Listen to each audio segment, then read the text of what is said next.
Hi ನಮಸ್ತೆ ಎಲ್ಲರಿಗೂ Kannada study Abhi YouTube ಚಾನಲ್ಗೆ ಸ್ವಾಗತ. ಸೊ ಇಂದಿನ ಸೆಷನಲ್ಲಿ ನಾವೇನು ನೋಡೋಣ ಅಂತ ಹೇಳಿದ್ರೆ ಮುಂಬರ್ತಕ್ಕಂತಹ SSC MTS CHSL GD ಹಾಗೆ ಸೆಂಟ್ರಲ್ ಗೌರ್ಮೆಂಟಿನ ವಿವಿಧ ಇಂಗ್ಲೀಷ್ ಎಕ್ಸಾಮ್ಗಳಿಗೆ ಕೇಳಬಹುದಾದಂತಹ ಇಂಗ್ಲೀಷ್ನ ಇಡಿಯಮ್ಸ್ ಪ್ರಶ್ನೆಗಳನ್ನ ಈ ಒಂದು ಸೆಷನಲ್ಲಿ ನಾವು ಡಿಸ್ಕಷನ್ ಮಾಡೋಣ, ಸರಿನಾ?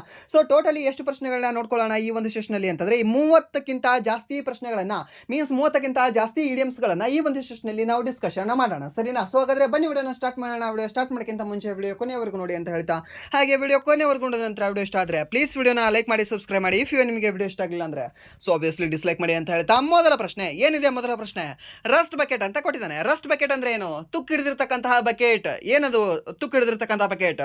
ಆಪ್ಷನ್ ಏನು ಕೊಟ್ಟಿದ್ದಾನೆ? ಟು ಬಿ ಅಬ್ಸೆಂಟ್ ಮೈಂಡೆಡ್ ಅಂತ ಕೊಟ್ಟಿದ್ದಾನೆ. Option B and old man ಅಂತ ಕೊಟ್ಟಿದ್ದಾನೆ. ಓಕೆ, ಅದು ತುಕ್ಕು ಹಿಡಿದಿರ್ತದೆ, ಇದೊಂದು ತುಕ್ಕು ಹಿಡಿದಿರ್ತದೆ. ಆಪ್ಷನ್ ಬಿ ಹಾಕೋಣವಾ? Okay. And then option C ಏನು ಕೊಟ್ಟಿದ್ದಾನೆ ಅಂದರೆ ಆ vehicle that is old or almost broken. And then option D ಏನು ಕೊಟ್ಟಿದ್ದಾನೆ ಅಂದರೆ to be late for everything ಅಂತ ಕೊಟ್ಟಿದ್ದಾನೆ. ಸೊ ಇದಕ್ಕೆ ಸರಿಯಾದ ಉತ್ತರ ಯಾವುದಾಗುತ್ತೆ ಅಂದರೆ ಆಪ್ಷನ್ ಸಿ ಆಗುತ್ತೆ. ಆ vehicle that is old or almost broken ಏನಿದೆ ಅಲ್ವಾ, ಇದಕ್ಕೆ ಸರಿಯಾದ ಉತ್ತರ ಆಗುತ್ತೆ. ರಸ್ಟ್ ಬಕೆಟ್ ಅಂದರೆ ಏನಾಗುತ್ತೆ? ರಸ್ಟ್ ಬಕೆಟ್ ಅಂದರೆ ಮನುಷ್ಯ ರಸ್ಟ್ ಆಗಿದ್ದಲ್ಲ, ಯಾವುದೋ ಒಂದು ವಸ್ತು ರಸ್ಟ್ ಆಗಿದ್ದು ಅಂತ ಹೇಳ್ತೀವಿ. ಆ vehicle that is old or almost broken ಅಂತ ಹೇಳ್ಬೋದು ಇದಕ್ಕೆ. ಆ್ಯಂಡ್ ದೆನ್ ನೆಕ್ಸ್ಟ್ ಪ್ರಶ್ನೆ, vent your spleen. Vent your spleen ಅಂದರೆ ಏನಂತ ಹೇಳ್ತೀವಿ ನಾವು? ವೆಂಟ್ ಯುವರ್ ಸ್ಪ್ಲೀನ್ ಅಂತಂದ್ರೆ ಏನಂತ ಹೇಳ್ತೀವಿ ಅಂದರೆ to express anger or frustration ಅಂತ ಹೇಳ್ತೀವಿ, ಸರಿನಾ? ಸೊ ಇದಕ್ಕೆ ಸರಿಯಾದ ಉತ್ತರನೇ ಆಪ್ಷನ್ ಏನೇ ಆಗಿಬಿಡುತ್ತೆ. ಮೀನ್ಸ್ ನಮ್ಮ ಈ ಆ್ಯಂಗರ್, ನಮ್ಮ ಸಿಟ್ಟನ್ನು, ನಮ್ಮ ಫ್ರಸ್ಟ್ರೇಷನ್ ಏನು ತೋರಿಸ್ಕೊಳ್ತೀವಲ್ವ, ಹೊರಗೆ ಹಾಕ್ತೀವಲ್ವ, ಅದಕ್ಕೆ ನಾವು ಏನಂತ ಕರಿತೀವಿ ಅಂತಂದರೆ ವೆಂಟ್ ಯುವರ್ ಸ್ಪ್ಲೀನ್ ಅಂತ ಹೇಳ್ತೀವಿ. ವೆಂಟ್ ಯುವರ್ ಸ್ಪ್ಲೀನ್ ನಿಮ್ಮ ಫ್ರೆಂಡ್ಸಿಗೆ ಕೂಡ ನೀವು ಸಜೆಸ್ಟ್ ಮಾಡಿ, ಅವರು ಜಾಸ್ತಿ ಟೆನ್ಷನಲ್ಲಿದ್ದಾಗ just say that vent your spleen to express your anger and frustration ಅಂತ ಹೇಳ್ಬಿಡಿ. ಓಕೆ, ಏನಂತ ಹೇಳಬೇಕು ಇವಾಗ ಅಂತಂದರೆ ವೆಂಟ್ ಯುವರ್ ಸ್ಪ್ಲೀನ್ ಅಂತ ಹೇಳಬೇಕಾಗುತ್ತೆ. ವೆಂಟ್ ಯುವರ್ ಸ್ಪ್ಲೀನ್ ಅಂತಂದರೆ ಏನು ಅಂತಂದರೆ to express anger or frustration ಅಂತ ಹೇಳ್ತೀವಿ, ಸರಿನಾ? ಅದಕ್ಕೆ ಡೆಡ್ ಅಪೋಸಿಟ್ ಯಾವುದಾಗುತ್ತೆ ಅಂತಂದ್ರೆ ಕಾಮ್ ಆ್ಯಂಡ್ ಕಂಪೋಸ್ ಆಗಿ ಕೂಡೋದು ಅಂತ ಆಗುತ್ತೆ. ಓಕೆ. ಅಂಡ್ ನೆಕ್ಸ್ಟ್ ಪ್ರಶ್ನೆ 23ನೇ ಪ್ರಶ್ನೆ ಏನಿದೆ ಅಂದ್ರೆ ಟೊಪ್ಸಿ ಟರ್ವಿ ಅಂತ ಕೊಟ್ಟಿದ್ದಾನೆ. What you mean by topsy turvy? Topsy turvy ಅಂತ ಏನು ಹೇಳಿದಾನೆ? ಮೀನ್ಸ್ ಆ ಒಂದು ಇಡಿಯಮ್ನ ಮೀನಿಂಗ್. ಆಪ್ಷನ್ ಕೊಟ್ಟಿದ್ದಾನೆ ಇನ್ ಸ್ಟೇಟ್ ಆಫ್ ಕನ್ಫ್ಯೂಷನ್ ಅಂತ ಕೊಟ್ಟಿದ್ದಾನೆ. ಆಪ್ಷನ್ ಬಿ ಪರ್ಫೆಕ್ಟ್ಲಿ ಆರ್ಗನೈಸ್ಡ್ ಅಂತ ಕೊಟ್ಟಿದ್ದಾನೆ. ಆಪ್ಷನ್ ಸಿ ಏನಂತ ಕೊಟ್ಟಿದ್ದಾನೆ ಅಂದರೆ ಮೂವಿಂಗ್ ಕ್ವಿಕ್ಲಿ ಅಂತ ಕೊಟ್ಟಿದ್ದಾನೆ. Option D full of energy ಅಂತ ಕೊಟ್ಟಿದ್ದಾನೆ. ಸೊ ಇದಕ್ಕೆ ಸರಿಯಾದ ಉತ್ತರ ಯಾವುದಾಗುತ್ತೆ? ಅಂದರೆ ಟೊಪ್ಸಿ ಆ್ಯಂಡ್ ಟರ್ವಿ ಅಂದರೆ ಕನ್ಫ್ಯೂಷನ್ ಅಂತ ಹೇಳ್ತೀವಿ, ಇನ್ ಡಿಲೇಮಾ ಅಂತ ಹೇಳ್ತೀವಿ ನಾವು ಎಕ್ಸಾಕ್ಟ್ಲಿ ಹೇಳೋದಾದ್ರೆ. ಓಕೆ, ಸೊ ಇದಕ್ಕೆ ಸರಿಯಾದ ಉತ್ತರ ಆಪ್ಷನ್ಗೆ ಇನ್ ಸ್ಟೇಟ್ ಆಫ್ ಕನ್ಫ್ಯೂಷನ್, ಇನ್ನ ಡಿಲೇಮಾ ಅಂತ ಹೇಳ್ಬೋದು. ಸೊ ಇನ್ನ ಡಿಲೇಮಾ ಅಂತ ಕೊಟ್ಟರು ಸಹ ಸರಿಯಾದ ಉತ್ತರ ಆಗುತ್ತೆ. ಇನ್ನು ಸ್ಟೇಟ್ ಆಫ್ ಕನ್ಫ್ಯೂಷನ್ ಅಂತ ಕೊಟ್ಟರು ಸಹ ಸರಿಯಾದ ಉತ್ತರ ಆಗುತ್ತೆ. ಓಕೆ, ನೆನ್ಪಿಟ್ಕೊಳ್ಳಿ, ಕೇಳ್ಬೋದು ನಿಮಗೆ. ಆ್ಯಂಡ್ ದೆನ್ ನೆಕ್ಸ್ಟ್ ಪ್ರಶ್ನೆ. ಓಕೆ, ಸೊ ಇಲ್ಲಿ 4 ಇಡಿಯಮ್ಗಳಿದಾವೆ. ಈ 4 ಇಡಿಯಮ್ಗಳು ಸರಿಯಾಗಿ ಮ್ಯಾಚ್ ಆಗ್ತಾವ. ಓಕೆ, ಜಂಪ್ ದ ಗನ್ ಅಂದ್ರೆ ಏನು? ಜಂಪ್ ದ ಗನ್ ಅಂದ್ರೆ ಏನು? ಸರಿಯಾಗಿ ಆಗುತ್ತಾ? ಜಂಪ್ ದ ಗನ್ ಅಂತಂದ್ರೆ ಏನು ಅಂತಂದ್ರೆ ಟು ಸ್ಟಾರ್ಟ್ ಸೂನ್ ಆಗುತ್ತಾ? ಹೌದಾ? ಮೀನ್ಸ್ ಬೇಗ ನಾವು ಸ್ಟಾರ್ಟ್ ಮಾಡೋದಾ? ಜಂಪ್ ದ ಗನ್, ಹೌದು, ನಾವು ಬೇಗ ಸ್ಟಾರ್ಟ್ ಮಾಡೋದು. ಓಕೆ, 8 ಗಂಟೆಗೆ ನಾವು ಎದ್ದು ರನ್ನಿಂಗ್ ಹೋಗಬೇಕು ಅಂತಂದ್ರೆ ಇಲ್ಲ, ನಾನು 7 ಗಂಟೆಗೆ ಎದ್ದು ರನ್ನಿಂಗ್ ಹೋಗ್ತೀನಿ. ಸೊ ಅದು ಏನಾಗುತ್ತೆ ಅಂದರೆ ಜಂಪ್ ದ ಗನ್ ಆಗುತ್ತೆ. ಟು ಸ್ಟಾರ್ಟ್ ಸೂನ್, ಬೇಗನೆ ಅದಕ್ಕೆ ನಾವು ಸ್ಟಾರ್ಟ್ ಮಾಡೋದು ಅಂತ ಅರ್ಥ ಆಗುತ್ತೆ. ಓಕೆ, ಇದು ಎ ಸರಿಯಾಗಿದೆ. ಓಕೆ, ಹೇಳಿಕೆ 1 ಸರಿಯಾಗಿದೆ. ಆ್ಯಂಡ್ ಆಪ್ಷನ್ ಹೇಳಿಕೆ 2 ಏನು ಕೊಟ್ಟಿದ್ದಾನೆ ಅಂತಂದರೆ keep an eye on. Okay, ಅವನ ಮೇಲೊಂದು ಕಣ್ಣಿಡು, ಅವಳ ಮೇಲೊಂದು ಕಣ್ಣಿಡು, ಅದ್ರ ಮೇಲೊಂದು ಕಣ್ಣಿಡು ಅಂತ. ಮೀನ್ಸ್ ಅವ್ರನ್ನ ಕ್ಲೋಸ್ ಆಗಿ ಅಬ್ಸರ್ವ್ ಮಾಡು ಅಂತ ಅರ್ಥ ಅಲ್ವಾ? ಮೂವಿಯಲ್ಲಿ ಯೂಸ್ ಮಾಡ್ತಿರ್ತಾರೆ keep an I on him, keep an I on her ಅಂತ. ಓಕೆ, ಸೊ ಮೀನ್ಸ್ ಅವರನ್ನ ಕ್ಲೋಸ್ಲಿ ಅಬ್ಸರ್ವ್ ಮಾಡೋದು, ಒಂದು ಕಣ್ಣಿಡೋದಲ್ಲ, ಸರಿನಾ? ಸಂಪೂರ್ಣವಾಗಿ ಅವರನ್ನು ಕ್ಲೀನಾಗಿ ಅಬ್ಸರ್ವ್ ಮಾಡೋದು ಅಂತ ಹೇಳ್ತೀವಿ. Okay, and the next kill 2 birds with 1 stone. ಒಂದೇ ಒಂದು ಕಲ್ಲಲ್ಲಿ 2 ಹಕ್ಕಿನ ಹೊಡೆಯೋದು. ಏನು? To achieve 2 aims at once. 2 ಗುರಿಗಳನ್ನು ಒಂದೇ ಒಂದು ಸಾರಿ ನಾವು ಅಚೀವ್ ಮಾಡ್ಕೊಳ್ಳೋದು ಅಂತ ಅರ್ಥ ಆಗುತ್ತೆ. ಓಕೆ, ಸೊ ಇವಾಗ SSC MTSಗೆ ಅಂತ ಓದಿ SSC CHSL ಕೂಡ ಕ್ಲಿಯರ್ ಮಾಡ್ಕೊಳ್ಳೋದು. ಸೊ ಇದು ಹೇಗಾಗುತ್ತೆ ಅಂದರೆ kill 2 birds in 1 stone. Okay, ಹೀಗಾಗುತ್ತೆ. And the next let the cat out of the bag. Let cat out of the bag ಅಂದರೆ ಏನು? ಇವಾಗ ಬ್ಯಾಗಲ್ಲಿ ಇರುತ್ತೆ ಕ್ಯಾಟ್, ಅದನ್ನು ಹೊರಗೆ ಹಾಕಿದ್ರೆ ಏನು? ನೀವು ಆ ಒಂದು ಹಿಡನ್ ಇನ್ಫಾರ್ಮೇಷನ್ನ ಹೊರಗೆ ಬಿಟ್ರಿ ಅಂತ ಅಂದ ಹಾಗೆ.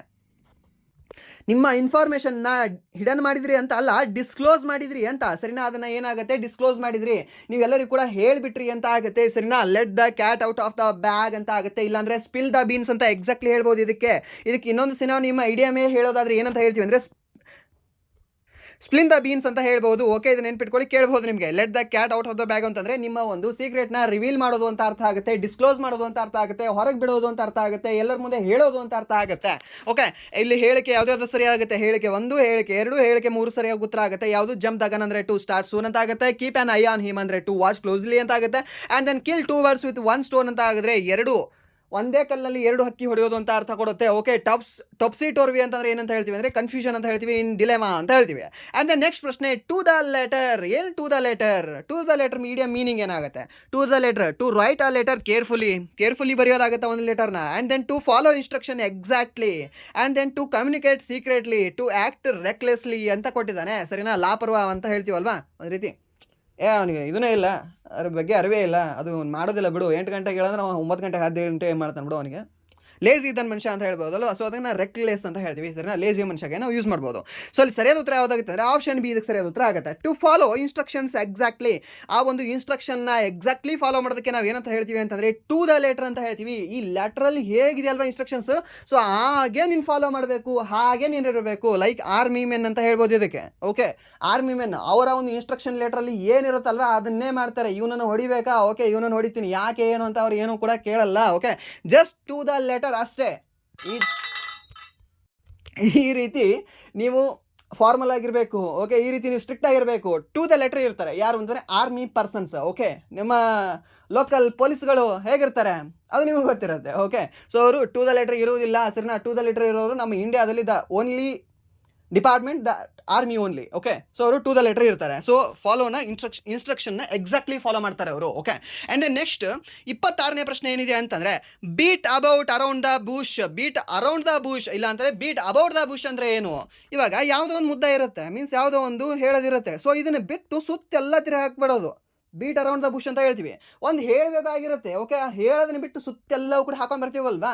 ಓಕೆನಪ್ಪ, ಕೊಂಕಣ ಸುತ್ತಿ ಮೈಲಾರಕ್ಕೆ ಬರೋದನ್ನ ನಿಲ್ಲಿಸು, ಮೊದಲು ಡೈರೆಕ್ಟಾಗಿ ಮೈಲಾರಕ್ಕೆ ಬಾ ಅಂತ ಹೇಳ್ತೀವಲ್ವ ಕನ್ನಡದಲ್ಲಿ. ಸೊ ಅದನ್ನೇ ನಾವು ಇಂಗ್ಲೀಷಲ್ಲಿ ಏನಂತ ಹೇಳ್ತೀವಿ ಅಂದರೆ ಬೀಟ್ ಅರೌಂಡ್ ದ ಬುಷ್ ಅಂತ ಹೇಳ್ತೀವಿ. ಸರಿನಾ? Make use of irrelevant references ಅಂತ ಆಗುತ್ತೆ. ಸರಿನಾ? ಸೊ ಯಾವುದ್ಯಾವುದನ್ನು ಹೇಳೋದಾಗುತ್ತೆ. ಸೊ ಎಕ್ಸಾಕ್ಟ್ಲಿ ಅದನ್ನು ಹೇಳೋದು ಬಿಟ್ಟು ಸುಮ್ಮನೆ ಸಿಕ್ಕಿದ್ದೆಲ್ಲವೂ ಕೂಡ ಹೇಳೋದು. ಸೊ ಎಕ್ಸಾಕ್ಟ್ ಮ್ಯಾಟ್ರಿಗೆ ಬರದೇ ಇರೋದು. ಸೊ ಇದಕ್ಕೆ ಎಕ್ಸಾಕ್ಟ್ಲಿ ಎಕ್ಸಾಂಪಲ್ ಕೊಡೋದಾದರೆ ನಮ್ಮ ದೇಶದ ಭಾರತ ದೇಶದ ರಾಜಕಾರಣಿಗಳು ಅಂತ ಹೇಳ್ಬೋದು. ಸರಿನಾ? ಯಾರು? ಭಾರತ ದೇಶದ ರಾಜಕಾರಣಿಗಳು ಸ್ಕೂಲ್ ಫಂಕ್ಷನ್ಗೆ ಅಂತ ಕರೆಸಿರ್ತಾರೆ. ಸ್ಕೂಲ್ ಫಂಕ್ಷನ್ಗೆ ವಿದ್ಯಾರ್ಥಿಗಳ ಮುಂದೆ ಏನು ಮಾಡಬೇಕು, ಅದು ಏನು ಇದು ಏನು ಅಂತ ಮಾತಾಡೋದು ಬಿಟ್ಟು ಎಲ್ಲ ಬಿಟ್ಟು ಕತೆ ಅವ್ರದ್ದು ಬೇರೆನೇ ಹೋಗಿರುತ್ತೆ. ಪಾಕಿಸ್ತಾನ ಹೋಗಿರುತ್ತೆ, ಇಲ್ಲಾಂದರೆ ಚೀನಾಕ್ಕೆ ಹೋಗಿರುತ್ತೆ, ಇಲ್ಲಾಂದರೆ ಅಪೋಸಿಷನ್ ಪಾರ್ಟಿ ಲೀಡರ್ ಹತ್ರ ಹೋಗಿರುತ್ತೆ. ಸರಿನಾ? ಸೊ ಆ ರೀತಿ ವ್ಯಕ್ತಿಗಳನ್ನ ನಾವು ಏನಂತ ಹೇಳ್ತೀವಿ ಅಂದರೆ ಬೀಟ್ ಅರೌಂಡ್ ದ ಬುಷ್ ಅಂತ ಹೇಳ್ತೀವಿ. ಸರಿನಾ? ಸೊ ಎಕ್ಸಾಕ್ಟ್ಲಿ ಆನ್ಸರ್ ಕೊಡಬೇಕು ಅಂತಂದರೆ ರಾಜಕಾರಣಿಗಳು ಅಂತ ನೆನ್ಪಿಟ್ಕೊಳ್ಳಿ. ಸೊ ಇರೋದೊಂದು ಮಾತು ಬಿಟ್ಟು ಉಳಿದಿದ್ದೆಲ್ಲ ಮಾತಾಡ್ತಾರೆ. ನ್ಯೂಸ್ ರಿಪೋರ್ಟರ್ ಹೋಗಿ ಕೈಯಲ್ಲಿ ಹಿಡಿದ್ರು. ಓಕೆ, ನಮ್ಮ ಕರ್ನಾಟಕದಲ್ಲಿ ಅಂತ ನಮ್ಮ ಇಂಡಿಯಾದಲ್ಲಿ ನ್ಯೂಸ್ ರಿಪೋರ್ಟರ್ ಸರಿಯಾಗಿಲ್ಲ ಬಿಡಿ ಅದನ್ನು. ಬಟ್ ಫಾರಿನ್ ನ್ಯೂಸ್ ರಿಪೋರ್ಟರ್ ಏನಾದರೂ ಸರಿಯಾಗಿ ಬಂದು ಅವ್ರಿಗೆ ಕ್ವಶನ್ ಕೇಳಿದ್ರು ಕೂಡ ಆ ಒಂದು ಬೀಟ್ ಅರೌಂಡ್ ದ ಬುಷೇ ಮಾಡ್ತಿರ್ತಾರೆ. ಯಾರು ಅಂದರೆ ನಮ್ಮ ದೇಶದ ರಾಜಕಾರಣಿಗಳು ಅಂತ ನೆನ್ಪಿಟ್ಕೊಳ್ಳಿ. ಈಸಿಯಾಗಿ ನೆನ್ಪಿಡುತ್ತೆ ಇದು ಒಂದು ಕ್ವಶನ್ ನಿಮಗೆ. ಆ್ಯಂಡ್ ದ ನೆಕ್ಸ್ಟ್ ಪ್ರಶ್ನೆ ಫಾಲ್ಔಟ್ ಅಂತ. What you mean by fallout? Fallout ಅಂದರೆ ಏನಂತ ಆಗುತ್ತೆ? ಫಾಲ್ಔಟ್ ಅಂದರೆ ಟು ಕ್ವಾರಲ್ ವಿತ್ ಅಂತ ಆಗುತ್ತೆ. ಆಪ್ಷನ್ ಬಿ ಟು ಇನ್ಕ್ರೀಸ್ ಅಂತ ಆಗುತ್ತೆ. And then to decrease rapidly ಅಂತ ಆಗುತ್ತೆ. ಟು ಸ್ಪೀಕ್ ಟು ಸಮ್ಮನ್ ಅಂತ ಆಗುತ್ತೆ ಅಂತ ಕೊಟ್ಟಿದ್ದಾನೆ. ಫಾಲ್ಔಟ್ ಅಂದರೆ ಏನು? ಸೊ ಯಾರ ಜೊತೆ ಆದರೂ ಜಗಳ ಮಾಡೋದು ಅಂತ ಆಗುತ್ತೆ. So to quarrel with someone ಅಂತ ಆಗುತ್ತೆ. ಫಾಲ್ಔಟ್ ಅಂದರೆ ಏನಾಗುತ್ತೆ? ಅವ್ರ ಜೊತೆ ಜಗಳಕ್ಕೆ ಬೀಳುವುದು ಅಂತ ಅರ್ಥ ಕೊಡುತ್ತೆ ಇದಕ್ಕೆ. ಓಕೆ, ಅವ್ರ ಜೊತೆ ಬಸ್ಸಲ್ಲಿ ಕಂಡಕ್ಟರ್ 2 ರೂಪಾಯಿ ಕೊಡಲಿಲ್ಲ, ಓಕೆ ಜಗಳಕ್ಕೆ ಬೀಳು. ಯಾಕೆ ಕೊಡಲಿಲ್ಲ ನೀ? 2 ರೂಪಾಯಿದಲ್ಲಿ 2 kg ಅಕ್ಕಿ ಬರ್ತದೆ ನಮ್ಮ ಕರ್ನಾಟಕದಲ್ಲಿ ಅಂತ. ಓಕೆ, ಆ್ಯಂಡ್ ದ ನೆಕ್ಸ್ಟ್ ಪ್ರಶ್ನೆ wool gathering. What you mean by wool gathering? Wool gathering ಅಂದರೆ ಏನಂತ ಆಗುತ್ತೆ? ಟು ಬಿಕಮ್ ಆ ಶೇಫರ್ಡ್ ಮೀನ್ಸ್ ಕುರಿ ಕಾಯುವಂತ ಆಗುತ್ತೆ. And then option B to shear sheep ಅಂತ ಕೊಟ್ಟಿದ್ದಾನೆ. ಆ್ಯಂಡ್ ದೆನ್ ಆಪ್ಷನ್ಸ್ ಏನು ಕೊಟ್ಟಿದ್ದಾನೆ ಅಂದರೆ to engage in idle or aimless day dreaming ಅಂತ ಕೊಟ್ಟಿದ್ದಾನೆ. ಆ್ಯಂಡ್ ದೆನ್ ಆಪ್ಷನ್ ಡಿ ಏನಂತ ಕೊಟ್ಟಿದ್ದಾನೆ? To live in the country side ಅಂತ ಕೊಟ್ಟಿದ್ದಾನೆ. ವೂಲ್ ಗ್ಯಾದರಿಂಗ್ ಅಂದರೆ ಏನಾಗುತ್ತೆ? ಏಮ್ಲೆಸ್ ಡೇ ಡ್ರೀಮಿಂಗ್ ಅಂತ ಆಗುತ್ತೆ. ಸರಿನಾ? ಹಗಲು ಕನಸು ಕಾಣೋದು ಅಂತ ಆಗುತ್ತೆ. ಯಾವುದು? ವೂಲ್ ಗ್ಯಾದರಿಂಗ್ ಅಂತಂದ್ರೆ ಏನಂತಂದರೆ ಹಗಲು ಕನಸು ಕಾಣೋದು. ಸೊ ಸುಮ್ಮನೆ ಕೂತ್ಕೊಂಡು ಹಗಲು ಕನಸು ಕಾಣೋದು ಅಂತ ಅರ್ಥ ಆಗುತ್ತೆ. ಸೊ ಇದಕ್ಕೆ ಸರಿಯಾದ ಉತ್ತರ ಯಾವುದಾಗುತ್ತೆ ಅಂದರೆ ಆಪ್ಷನ್ ಸಿ ಅಂತ ಹೇಳ್ತೀವಿ. So to engage in idle or aimless day dreaming ಅಂತ ಹೇಳ್ತೀವಿ. ಸರಿನಾ? ಸೊ ಇದಕ್ಕೆ ಸರಿಯಾದ ಉತ್ತರ ಆಪ್ಷನ್ ಸಿ ಇದಕ್ಕೆ ಸರಿಯಾದ ಉತ್ತರ ಆಗುತ್ತೆ. ಆ್ಯಂಡ್ ದೆನ್ ನೆಕ್ಸ್ಟ್ ಪ್ರಶ್ನೆ. ಓಕೆ, ನೆಕ್ಸ್ಟ್ ಪ್ರಶ್ನೆ ಏನಿದೆ ಅಂತಂದರೆ variety is the spice of life ಅಂತ ಕೊಟ್ಟಿದ್ದಾನೆ. Variety is the spice of life. ಏನು variety is the spice of life? ಕನ್ನಡದಲ್ಲಿ ಏನಾಗುತ್ತೆ ಅರ್ಥ? ಜೀವನವನ್ನು ರುಚಿಗೊಳಿಸಬೇಕಾದ್ರೆ, ಜೀವನವನ್ನು ಸೊಗಸುಗೊಳಿಸಬೇಕಾದ್ರೆ ಏನು ಮಾಡಬೇಕು? ನಾವು ಡಿಫ್ರೆಂಟ್ ಆಗಿರೋದು ನಾವು ರೂಢಿ ಮಾಡ್ಕೊಳ್ಬೇಕು. ಮೀನ್ಸ್ ಡಿಫ್ರೆಂಟ್ ಆಗಿರೋದನ್ನ ಟ್ರೈ ಮಾಡಬೇಕು ಅಂತ ಹೇಳ್ತದೆ. ಸರಿನಾ? ಏನು? Variety is the spice of life. ಏನಾಗುತ್ತೆ ಇದಕ್ಕೆ? Life is better with spicy food.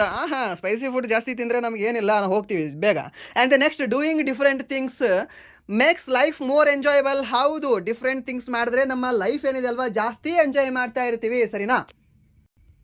Different ಥಿಂಗ್ಸ್ನ ಮಾಡ್ತಾ ಇರಬೇಕು, ಲೈಫ್ ತಿರುಗಾಡ್ತಾ ಇರಬೇಕು, ವಾಂಡರ್ ಮಾಡ್ತಿರ್ಬೇಕು, ಸರಿನಾ? ಸೊ ಸುಮ್ಮನೆ ಓಕೆನಪ್ಪ ಒಂದು ಟ್ರಿಪ್ ಹಾಕ್ತಾ ಬರಬೇಕು ಅವಾಗ 6 ತಿಂಗಳಿಗೊಮ್ಮೆ 2 ತಿಂಗಳಿಗೊಮ್ಮೆ ಅಂತ, ಸರಿನಾ? ಸೊ ಇದನ್ನು ಏನಂತ ಹೇಳ್ತೀವಿ, variety is the spice of life ಅಂತ ಹೇಳ್ತೀವಿ. ಸೊ ಸುಮ್ಮನೆ ಒಂದು ಐಡಿಯಲ್ ಲೈಫ್ನ ನಾವು ಬದುಕಬಾರ್ದು. ಸೊ ಈ ಒಂದು ಜೀವನ ಒಂದೇ ಸರಿ ಇದೆ, ಸೊ ಅದನ್ನು ಏನಾದರೂ ಒಂದು ಮಾಡಿ ಬದುಕೋಣ. ಓಕೆ, ಏನಾದರೂ ಸಾಧನೆ ಮಾಡಿ ಬದುಕೋಣ ಅಂತಂದರೆ 143 ಕೋಟಿ ಜನ ಕೂಡ ಸಾಧನೆ ಮಾಡೋಕ್ಕಾಗಲ್ಲ. ಸೊ 143 ಕೋಟಿ ಸಹ ಸಾಧನೆ ಮಾಡೋಕ್ಕೆ ಅಂತ ನಿಂತರೆ ನಮ್ಮ ಭೂಮಿ ಮೇಲೆ ನಾವಿರಲ್ಲ, ನಾವೆಲ್ಲರೂ ಸಹ ಈ ಸೌರ ಗ್ರಹನೇ ಬಿಟ್ಟು ಹೋಗಿರ್ತೀವಿ. ಓಕೆ, ಸೊ ಬಟ್ ನಮ್ಮ ಜೀವನವನ್ನು ನಾವು ಎಂಜಾಯ್ ಮಾಡ್ಬೋದು. ಸೊ ಅದನ್ನು ಮಾಡ್ಬೋದು. Variety is the spice of life ಅಂತ ಹೇಳ್ತೀವಿ. ಆ್ಯಂಡ್ ದೆನ್ ನೆಕ್ಸ್ಟ್ ಪ್ರಶ್ನೆ ಏನಿದೆ ಅಂತಂದರೆ, ಓಕೆ, ಹೇಳಿಕೆ ಮೇಲೆ ಪ್ರಶ್ನೆ ಇದೆ. ಸೊ ಹೇಳಿಕೆ ಮೇಲೆ ಪ್ರಶ್ನೆನ ಯಾವುದಾದ್ರು ಹೇಳಿಕೆ ಸರಿಯಾದ ಉತ್ತರ ಆಗುತ್ತೆ. Full someone's leg. ಓಕೆ, ಮತ್ತೊಬ್ಬರ ಕಾಲು ಎಳೆಯೋದು. ನಮ್ಮ ಭಾರತೀಯರು ಇದಕ್ಕೆ ದ ಗ್ರೇಟ್ ಎಕ್ಸಾಂಪಲ್ ಅಂತ ಹೇಳ್ಬೋದು, ಸರಿನಾ? ಕಬಡ್ಡಿ ಯಾಕೆ ನಮ್ಮ ಕರ್ನಾಟಕದಲ್ಲಿ, ನಮ್ಮ ಭಾರತದಲ್ಲಿ ಫೇಮಸ್ ಇದೆ ಅಂತಂದರೆ ನಾವು ಕಾಲು ಎಳೆಯೋದಕ್ಕೆ ಫೇಮಸ್ ಇದ್ದೀವಿ.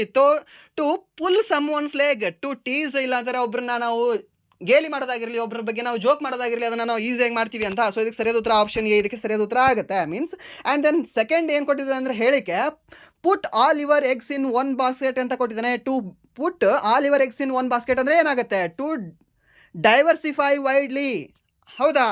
ಅಲ್ಲ. ಸೊ ಇದು ಏನಾಗುತ್ತೆ ಅಂದರೆ ರಿಸ್ಕ್ ಹಾಕಿದಾಗುತ್ತೆ, ಸರಿನಾ? To risk one's resource in one time ಅಂತ ಆಗುತ್ತೆ. ಸೊ ಇವಾಗ ಎಲ್ಲ ಎಗ್ಗಳನ್ನು ಒಂದೇ ಬುಟ್ಟಿಯಲ್ಲಿ ಹಾಕಿಟ್ರೆ ಒಂದು ಎಗ್ ಏನಾದರೂ ಕೊಳ್ತು ಹೋದರೆ ಎಲ್ಲ ಎಗ್ಗಳು ಕೂಡ ಕೊಳ್ತು ಹೋಗ್ತವೆ. ಸೊ ನೀವು ಏನಾದರೂ ರಿಸ್ಕಲ್ಲಿ ಹಾಕಿದ್ರಿ ಅಂತ ಅರ್ಥ. ಸೊ ಇದಕ್ಕೆ ಸರಿಯಾದ ಉತ್ತರ ಇದು ಆಗಲ್ಲ. ಸೊ ಮೀನ್ಸ್ ಹೇಳಿಕೆ ಎರಡು ರಾಂಗ್ ಆಗುತ್ತೆ. ಸೊ ರಿಸ್ಕಲ್ಲಿ ಹಾಕೋದಕ್ಕೆ ನಾವೇನಂತ ಹೇಳ್ತೀವಿ ಅಂದರೆ ಪುಟ್ all your eggs in one basket ಅಂತ ಆಗುತ್ತೆ. ಆ್ಯಂಡ್ ದೆನ್ ಆಪ್ಷನ್ 3 ಏನು ಕೊಟ್ಟಿದ್ದಾನೆ ಅಂದರೆ ಹೇಳಿಕೆ 3 ರಾಕ್ ದ ಬೋಟ್ ಅಂತ ಕೊಟ್ಟಿದ್ದಾನೆ. ರಾಕ್ ದ ಬೋಟ್ ಅಂದರೆ ಏನಾಗುತ್ತೆ ಅರ್ಥ? ರಾಕ್ ದ ಬೋಟ್ ಅಂದರೆ ಏನಂತ ಹೇಳ್ತೀವಿ ನಾವು?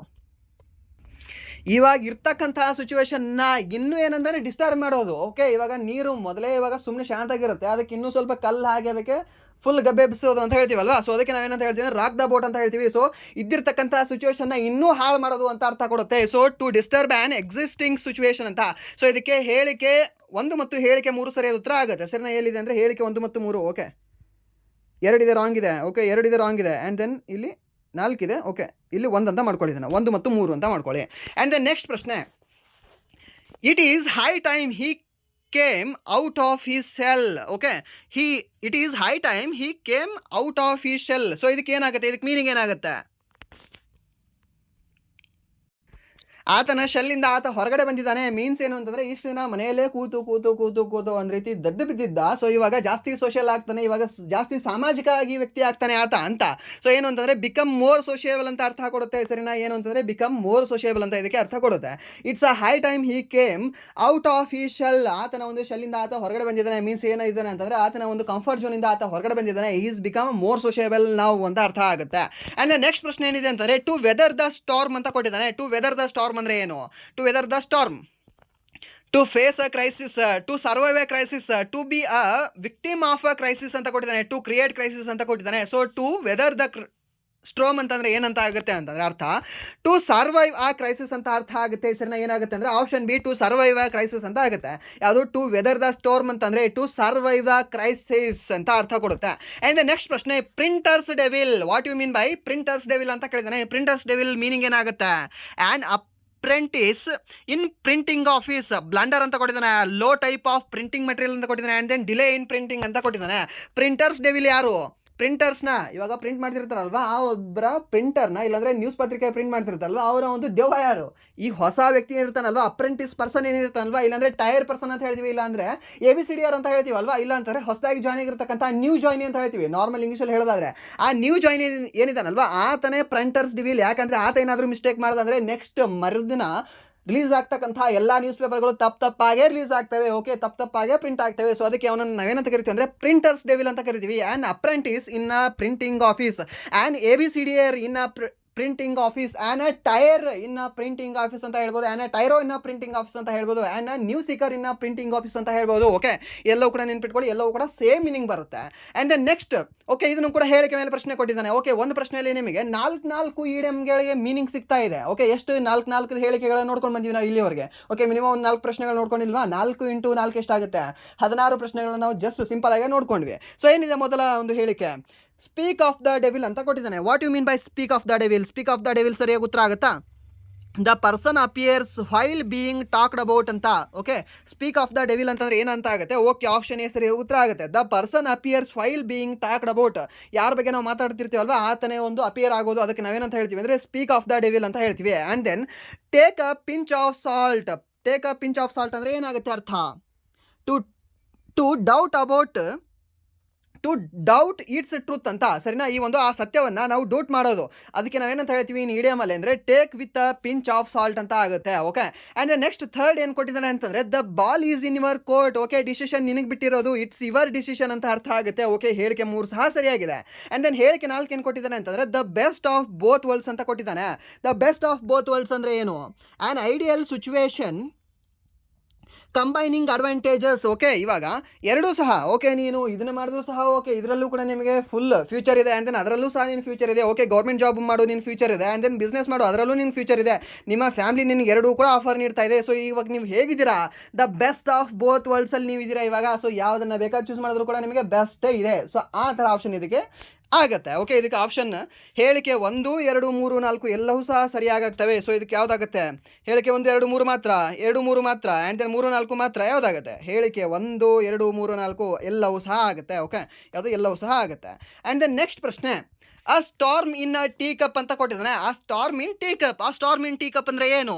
ಆ sudden change in circumstances, a big fuss in or a small issue, and then to help someone's to commit a crime, and then an annoying hint or stinging rebuke ಅಂತ ಕೊಟ್ಟಿದ್ದಾನೆ. So ಇದಕ್ಕೆ ಸರಿಯಾದ ಉತ್ತರ ಯಾವುದಾಗುತ್ತೆ? A storm in tea cup. Okay, ನೋಡಿದ್ರೇ ಹೇಳ್ಬೋದು, ಇಲ್ಲಾಂದರೆ eliminate ಮಾಡಿ ಹೇಳ್ಬೋದು. ಏನಂತ? A big fuss over a small issue ಅಂತ ಆಗುತ್ತೆ ಇದಕ್ಕೆ, ಸರಿನಾ? ಸೊ ಇದಕ್ಕೆ ಯಾವುದಾಗುತ್ತೆ ಅಂದರೆ ಆಪ್ಷನ್ಸ್ ಇದಕ್ಕೆ ಸರಿಯಾದ ಉತ್ತರ ಆಗುತ್ತೆ. A storm in a tea cup ಅಂದರೆ ಏನಂತ ಆಗುತ್ತೆ ಅಂದರೆ a big fuss in a small issue, over a small issue ಅಂತ ಅರ್ಥ ಕೊಡುತ್ತೆ. ಆ್ಯಂಡ್ ದ ನೆಕ್ಸ್ಟ್ ಪ್ರಶ್ನೆ, the new evidence only making the conflict even more heated. Okay, the new evidence only making the conflict more heated. So ಇದಕ್ಕೆ ಯಾವ idiom suit ಆಗುತ್ತೆ? Okay, ಇಲ್ಲಿ explanation ಆತನೇ ಕೊಟ್ಟಿದ್ದಾನೆ, ಇಲ್ಲಿ ಇಡಿಯಮ್ ಕೇಳಿದಾನೆ ಆತನೇ. ಓಕೆ, ಏನಾಗುತ್ತೆ ಇಲ್ಲಿ ಇಡಿಯಮ್ ಹೇಳ್ಬೋದಾ? Take leaf out of the book, ಹೌದಾ? And then feather in the cap ಅಂತ ಕೊಟ್ಟಿದ್ದಾನೆ. And then add fuel to fire, and then at cross purpose ಅಂತ ಕೊಟ್ಟಿದ್ದಾನೆ. The new evidence only making the conflict even more heated. ಇವಾಗ ಹೊಸದಾಗಿ ಒಂದು ಸಾಕ್ಷಿ ಸಿಕ್ಕಿದೆ, ಆ ಸಾಕ್ಷಿ ಏನಿದೆ ಅಲ್ವಾ, ಇರೋ ಸಾಕ್ಷಿಗೆ ಜಾಸ್ತಿ ಅದು ತುಪ್ಪ ಹಾಕ್ತಾ ಇದೆ, ಸರಿನಾ? ಬೆಂಕಿಗೆ ತುಪ್ಪ ಹಾಕ್ತಾ ಇದೆ. ಸೊ ಬೆಂಕಿಗೆ ತುಪ್ಪ ಹಾಕೋದಕ್ಕೆ ನಾವೇನಂತ ಹೇಳ್ತೀವಿ? Add fuel to the fire ಅಂತ ಹೇಳ್ತೀವಿ, ಸರಿನಾ? ಉರಿಯೋ ಬೆಂಕಿಗೆ ಜಾಸ್ತಿ ತುಪ್ಪ ಹಾಕೋದು ಅಂತ ಅರ್ಥ ಕೊಡುತ್ತೆ ಇನ್ನು ನಮ್ಮ ಕನ್ನಡದಲ್ಲಿ, ಸ್ವಚ್ಛ ಕನ್ನಡದಲ್ಲಿ. ಆ್ಯಂಡ್ ದ ನೆಕ್ಸ್ಟ್ ಪ್ರಶ್ನೆ, ಸೊ ಅದಕ್ಕೆ ಸರಿಯಾದ ಉತ್ತರ ಆಪ್ಷನ್ ಸಿ ಆಗುತ್ತೆ. ಆ್ಯಂಡ್ ದ ನೆಕ್ಸ್ಟ್ ಪ್ರಶ್ನೆ, ಸಿಲ್ವರ್ ಬುಲೆಟ್ ಅಂತ ಕೊಟ್ಟಿದ್ದಾನೆ. What you mean by silver bullet? Silver spoon ಅಂತ ಕೊಟ್ಟಿದ್ದಲ್ಲ, ಓಕೆ, ಸಿಲ್ವರ್ ಬುಲೆಟ್ ಅಂತ ಕೊಟ್ಟಿದ್ದಾನೆ. ಸಿಲ್ವರ್ ಸ್ಪೂನ್ ಅಂತ ಕೊಟ್ಟಿದ್ರೆ ಏನಾಗಿತ್ತು? ರಿಚ್ ಪರ್ಸನ್ ಅಂತ ಆಗ್ತಾ ಇತ್ತು ಅದಕ್ಕೆ. ಸೊ ಇಲ್ಲಿ ಏನು ಕೊಟ್ಟಿದ್ದಾನೆ ಅಂದರೆ ಸಿಲ್ವರ್ ಬುಲೆಟ್ ಅಂತ ಕೊಟ್ಟಿದ್ದಾನೆ. ಸೊ ಆಪ್ಷನ್ ಕೊಟ್ಟಿದ್ದಾನೆ ಆ very expensive solution used only as the last measure ಅಂತ ಕೊಟ್ಟಿದ್ದಾನೆ, ಹೌದಾ? ಆ್ಯಂಡ್ ದೆನ್ ಆಪ್ಷನ್ ಬಿ ಏನಂತ ಕೊಟ್ಟಿದ್ದಾನೆ ಅಂದರೆ a simple and seemingly magical solution to a complicated problem ಅಂತ ಕೊಟ್ಟಿದ್ದಾನೆ. ಹೌದು, ಮ್ಯಾಜಿಕ್ ಸೊಲ್ಯೂಷನ್ ಅಂತ ಹೇಳ್ತೀವಿ ಇದಕ್ಕೆ, ಸರಿನಾ? ಈ ಸಿಲ್ವರ್ ಬುಲೆಟ್ ಅಂದರೆ ನಾವೇನಂತ ಹೇಳ್ತೀವಿ ಅಂದರೆ a magical solution to a complicated problem ಅಂತ ಇದಕ್ಕೆ ಸರಿಯಾದ ಉತ್ತರ ಆಗುತ್ತೆ. ಸೊ ಹೇಳಿಕೆ 2 ಇದಕ್ಕೆ ಸರಿಯಾದ ಉತ್ತರ ಆಗುತ್ತೆ. ಯಾವುದು? ಹೇಳಿಕೆ ಮೀನ್ಸ್ ಆಪ್ಷನ್ ಬಿ ಇದಕ್ಕೆ ಸರಿಯಾದ ಉತ್ತರ ಆಗುತ್ತೆ. ಆ್ಯಂಡ್ ನೆಕ್ಸ್ಟ್ ಪ್ರಶ್ನೆ, ಅಂಡರ್ ದ ವೆದರ್ ಅಂತ ಕೊಟ್ಟಿದ್ದಾನೆ. ಓಕೆ, ಇಲ್ಲಿ ಕೂಡ ನಿಮ್ಗೆ ಹೇಳಿಕೆಯ ಪ್ರಶ್ನೆಗಳಿದ್ದಾವೆ. ಏನಿದೆ ಆಪ್ಷನ್? ಹೇಳಿಕೆ ಏನಿದೆ 1 ಅಂತಂದರೆ under the weather. Under the weather ಅಂದರೆ ಏನಾಗುತ್ತೆ ಕನ್ನಡದಲ್ಲಿ? ಮೀನ್ಸ್ ಇಲ್ಲ ಅಂತಂದರೆ ಅದರ ಒಂದು ಮೀನಿಂಗ್ ಏನಾಗುತ್ತೆ? ಫೀಲಿಂಗ್ ಇಲ್ಲ ಅಂತ ಆಗುತ್ತೆ, ಮೀನ್ಸ್ ಹುಷಾರಿಲ್ಲದೆ ಇರೋದು. ಓಕೆ, ಒಂದು ರೀತಿ ಏನೋ ಅನ್ಕಂಫರ್ಟ್ ಥರ ಆಗುತ್ತೆ ಅಂಡರ್ ದ ವೆದರ್ ಅಂತಂದರೆ, ಫೀಲಿಂಗ್ ಇಲ್ಲ ಅಂತ. ಓಕೆ, ಇದಕ್ಕೆ ಸರಿಯಾಗಿದೆ. ಹೇಳಿಕೆ 1 ಏನಿದೆ ಅಲ್ಲ, ಇದು ಸರಿಯಾಗಿದೆ. And then up in the air ಅಂತ ಕೊಟ್ಟಿದ್ದಾನೆ. ಅಪ್ ಇನ್ ದ ಏರ್ ಅಂತಂದರೆ ಏನಾಗುತ್ತೆ? ಅನ್ಸರ್ಟನ್ ಆಗುತ್ತಾ? ಹೌದು, ಅಪ್ ಇನ್ ದ ಏರ್ ಅಂತಂದರೆ ನಾವು ಅನ್ಸರ್ಟನ್ ಅಂತಲೇ ಹೇಳ್ತೀವಿ. ಆ್ಯಂಡ್ ದೆನ್ ಹೇಳಿಕೆ 3 ಏನು ಕೊಟ್ಟಿದ್ದಾನೆ? ಹೇಳಿಕೆ 3 ವಾಟರ್ ಅಂಡರ್ ದ ಬ್ರಿಡ್ಜ್ ಅಂತ ಕೊಟ್ಟಿದ್ದಾನೆ. Okay, water under the bridge past no longer important. Okay, ಅವಾಗ ನಾವು ಬೋಟಲ್ಲಿ ಹೋಗ್ತಾ ಇದ್ವಿ, ಬೋಟಲ್ಲಿ ಹೋಗುವಾಗ ನೀರು ಜಾಸ್ತಿ ಇದೆ ಕಡಿಮೆ ಇದೆ ಅನ್ನೋದು ಇಂಪಾರ್ಟೆನ್ಸ್ ಆಗ್ತಾ ಇತ್ತು. ಇವಾಗ ನಾವು ಬ್ರಿಡ್ಜ್ ಮೇಲೆ ಹೋಗ್ತೀವಿ, ಕೆಳಗಡೆ ನೀರು ಜಾಸ್ತಿ ಆದರೂ ಹರಿದೇನೂ ಇರಲಿ, ನಮಗೇನಿದೆ ಅದು ಸಂಬಂಧನೇ ಇಲ್ಲ. So past no longer important ಅಂತ ಆಗುತ್ತೆ. ಓಕೆ, ಇದು ಕೂಡ ಸರಿಯಾಗಿದೆ. ಆ್ಯಂಡ್ ದೆನ್ 4ನೇ ಹೇಳಿಕೆ ಏನು ಕೊಟ್ಟಿದ್ದಾನೆ ಅಂದರೆ a blessing in disguise clearly bad with no benefit. Clearly bad ಅಲ್ಲ, ಕ್ಲಿಯರ್ಲಿ ಗುಡ್ ವಿತ್ ಬೆನಿಫಿಟ್ ಅಂತ ಆಗುತ್ತೆ, ಸರಿನಾ? ಸೊ ಈ ಬ್ಲೆಸ್ಸಿಂಗ್ ಇನ್ ಡಿಸ್ಗೈಸ್ ಅಂದರೆ ಎಕ್ಸಾಂಪಲ್ ಏನು? ನೀವು ಸೆಕೆಂಡ್ PUC ಏನಾದರೂ ಫೇಲ್ ಆದರೆ ನಿಮಗೆ ಮದುವೆ ಮಾಡಿಕೊಡ್ತೀನಿ ಅಂತ ಹೇಳಿರ್ತಾರೆ ಮನೆಯಲ್ಲಿ. ಓಕೆ, ಸೊ ಹುಡುಗ ಆಗಿರಲಿ ಹುಡುಗಿ ಆಗಿರಲಿ ವಾಟೆವರ್, ನಿಮಗೂ ಕೂಡ ಮದುವೆ ಆಗೋದೇ ಬೇಕಾಗಿರುತ್ತೆ. ಸೊ ನೀವು ಫೇಲೂ ಆಗ್ತೀರಾ, ಫೇಲ್ ಆದಾಗ ನಿಮ್ಗೆ ಬೇಜಾರಾಗುತ್ತೆ. ಬಟ್ ಇದು ಹೇಗೆ ಅಂತಂದರೆ, ಫೇಲ್ ಆದ್ರೆ ನಿಮ್ಗೆ ಖುಷಿನೇ ಇದೆ, ಯಾಕೆಂದರೆ ಬ್ಲೆಸ್ಸಿಂಗ್ ಇನ್ ಡಿಸ್ಗೈಸ್, ನೀವು ಮದುವೆ ಆಗೋ ಖುಷಿ ಇದೆ ಅಲ್ವಾ. ಸೊ ಅದನ್ನು ಬ್ಲೆಸ್ಸಿಂಗ್ ಇನ್ ಡಿಸ್ಗೈಸ್ ಅಂತ ಹೇಳ್ಬೋದು.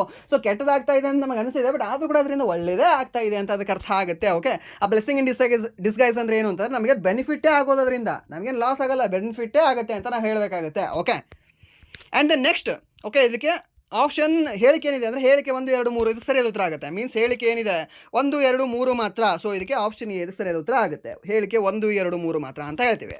ಆ್ಯಂಡ್ ದೆನ್ ನೆಕ್ಸ್ಟ್ ಪ್ರಶ್ನೆ ಏನಿದೆ ಅಂತಂದರೆ, ಬ್ಲೋ ಅ ಫ್ಯೂಸ್ ಅಂತ ಕೊಟ್ಟಿದ್ದಾನೆ. What you mean by blow a fuse? Blow a fuse ಅಂದರೆ ಏನಾಗುತ್ತೆ ಅರ್ಥ ಹೇಳ್ಬೋದಾ? ಟು ಫೀಲ್ ಸಿಕ್ ಅಂತ ಆಗುತ್ತೆ. ಓಕೆ, ಸಿಕ್ ನಾವು ಫೀಲ್ ಮಾಡೋದು. And then to react very angrily ಕೋಪದಿಂದ ನಾವು ರಿಯಾಕ್ಟ್ ಮಾಡೋದು ಅಂತ ಆಗುತ್ತೆ. ಆಪ್ಷನ್ ಸಿ ಏನು ಕೊಟ್ಟಿದ್ದಾನೆ ಅಂದರೆ, ಟು ಫೀಲ್ ಟಯರ್ಡ್ ಅಂತ ಕೊಟ್ಟಿದ್ದಾನೆ. ಆಪ್ಷನ್ ಡಿ ಏನು ಕೊಟ್ಟಿದ್ದಾನೆ ಅಂದರೆ, ಟು ವರ್ಕ್ ಹಾರ್ಡ್ ಏಮ್ಲೆಸ್ಲಿ ಅಂತ ಕೊಟ್ಟಿದ್ದಾನೆ. ಸೊ ಇದಕ್ಕೆ ಯಾವುದಾಗುತ್ತೆ ಸರಿಯಾದ ಉತ್ತರ? ಬ್ಲೋ ಆ ಫ್ಯೂಸ್ ಅಂದರೆ ನಾವೇನಂತ ಹೇಳ್ತೀವಿ ಅಂದರೆ, ಟು ರಿಯಾಕ್ಟ್ ಆ್ಯಂಗ್ರಿಲಿ ಅಂತ ಆಗುತ್ತೆ. ಸರಿನಾ? ಬ್ಲೋ ಆ ಫ್ಯೂಸ್ ಅಂತಂದರೆ ಏನಂತ ಆಗುತ್ತೆ? ಟು ರಿಯಾಕ್ಟ್ ವೆರಿ ಆ್ಯಂಗ್ರಿಲಿ ಅಂತ ಆಗುತ್ತೆ. ಸರಿನಾ? ಸೊ ಇದಾಗುತ್ತೆ ಇಲ್ಲಿವರೆಗೆ ಮುಂಬರ್ತಕ್ಕಂಥ SSC ಹಾಗೆ ವಿವಿಧ ಸೆಂಟ್ರಲ್ ಗೌರ್ಮೆಂಟ್ನ ಎಕ್ಸಾಮ್ಗಳಲ್ಲಿ ಕೇಳಬಹುದಂತಹ ಇಂಗ್ಲೀಷ್ನ ಇಡಿಯಮ್ಸ್ ಪ್ರಶ್ನೆಗಳು. ಸೊ ಇಲ್ಲಿವರೆಗೂ ವಿಡಿಯೋ ನೋಡೋದಕ್ಕಾಗಿ ಫಸ್ಟ್ ಆಫ್ ಆಲ್ ಧನ್ಯವಾದಗಳು. ಹಾಗೆ ಇಲ್ಲಿವರೆಗೂ ವಿಡಿಯೋ ನೋಡಿ ನಿಮಗೆ ಏನಾದರೂ ವಿಡಿಯೋ ಇಷ್ಟ ಆಗಿದ್ರೆ ಪ್ಲೀಸ್ ವಿಡಿಯೋನ ಲೈಕ್ ಮಾಡಿ, ಸಬ್ಸ್ಕ್ರೈಬ್ ಮಾಡಿ ಅಂತ ಹೇಳ್ತಾ, ಇಫ್ ನಿಮಗೆ ವಿಡಿಯೋ ಇಷ್ಟ ಆಗಲ್ಲ ಅಂದರೆ ಆಬ್ವಿಯಸ್ಲಿ ಡಿಸ್ಲೈಕ್ ಮಾಡಿ ಅಂತ ಹೇಳ್ತಾ ವಿಡಿಯೋನ ಇಲ್ಲಿಗೆ ಏನು ಮಾಡ್ತಿದ್ದೀನಿ. Once again thank you so much.